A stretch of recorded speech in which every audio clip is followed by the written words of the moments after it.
The desert town of Ghadames is situated in the three-country triangle of Libya, Tunisia and Algeria, an historical oasis that lies within the Libyan desert.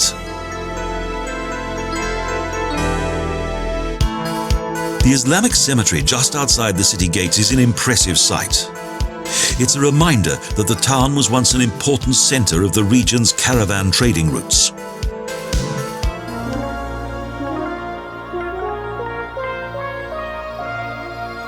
A 7-kilometre long wall surrounds the town that is entered via 7 gates. Each of the town's 7 clans has its own entrance.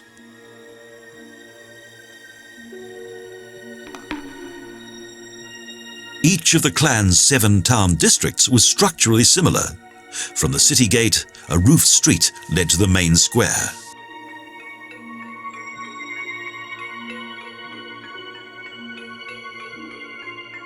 Each district had its own mosque and Quran school, with tangled alleys and closely packed buildings.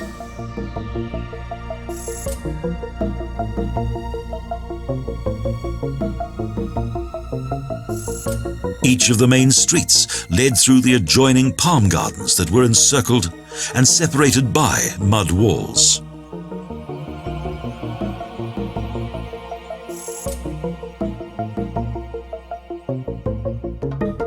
It is said that 30,000 palm trees once grew here and were supplied with water by a spring in the oasis. Thus, the clan leaders enjoyed dense green vegetation directly outside their homes.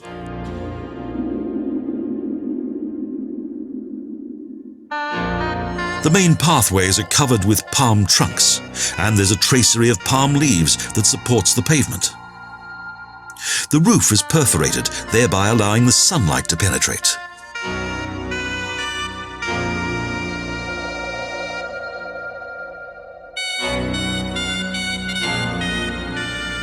When enemies approached, the townswomen called out to their men outside, who then covered the holes in the corridor roofs so that all was in darkness.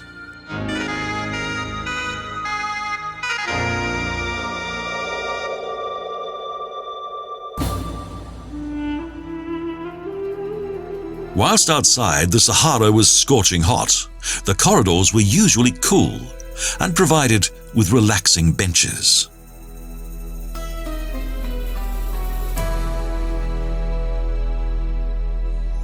Today, the local people have houses outside the old town, and in summer a good number of Berbers and Tuaregs return here to shelter from the relentless heat.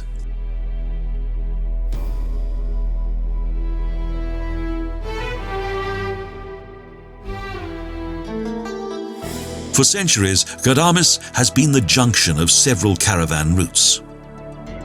Thanks to the Mare Spring, this oasis town has benefited from a good supply of water.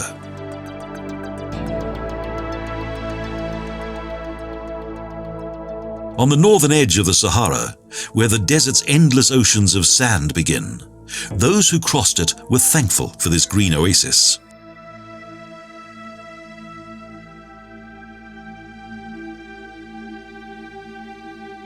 Indeed, it brought it fame and prosperity.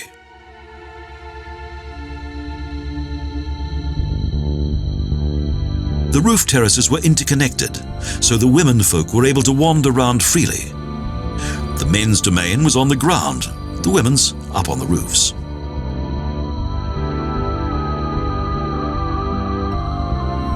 This was because the rules of Islam forced women to cover themselves in public, but up here it was unnecessary to do so.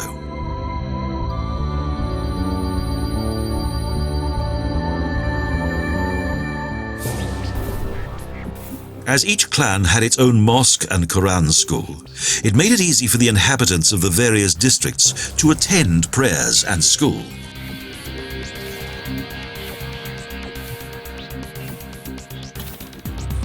The city was open to the world, but its society was strictly organized.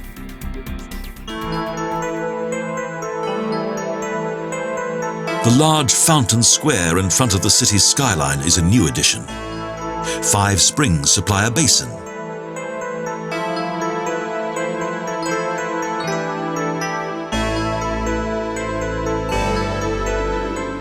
In the corridors and gateways of the local architecture that consists of mud and gypsum are protective signs in Kufi calligraphy.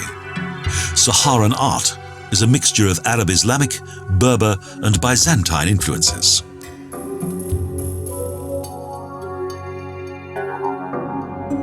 Five canals lead the precious water into the gardens. Ghadames was famous for its highly developed water rights that could be handed down, gifted or sold. An efficient water system leads through each area of the city. It also supplies the mosques to facilitate ritual washing.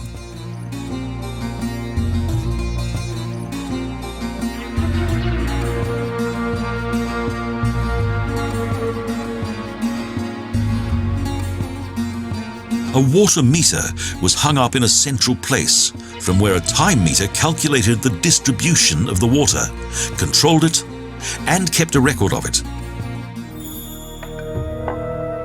The doors to the houses are quite plain.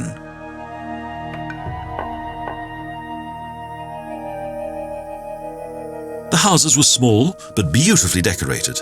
Several red-framed mirrors assist in the illumination of the main room.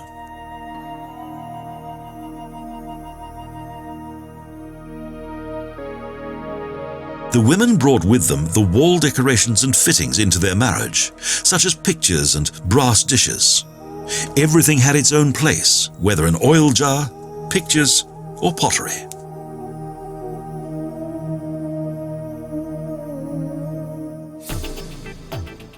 Before we arrive on the roof terrace, there's a kitchen. Up here, the smoke drifts away without polluting the other rooms.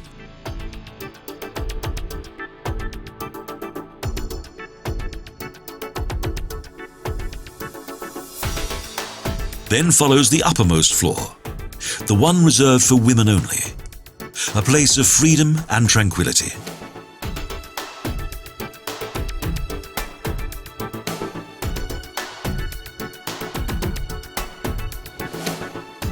From here, the women could survey everything, each approaching caravan or suspicious rider.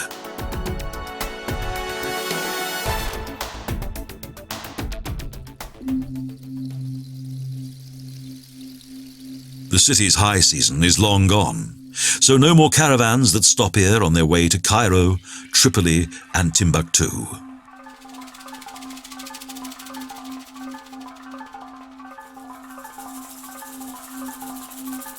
Colonial times brought an end to the caravans, and on the 11th of January 1943, large areas of the Oasis were destroyed by American bombers.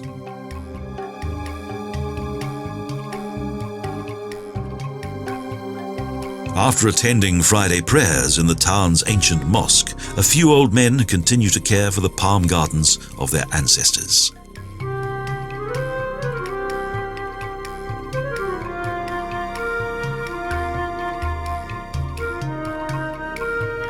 In 1986, this fascinating oasis town, with its long history and age-old traditions, was designated as a World Heritage Site by UNESCO.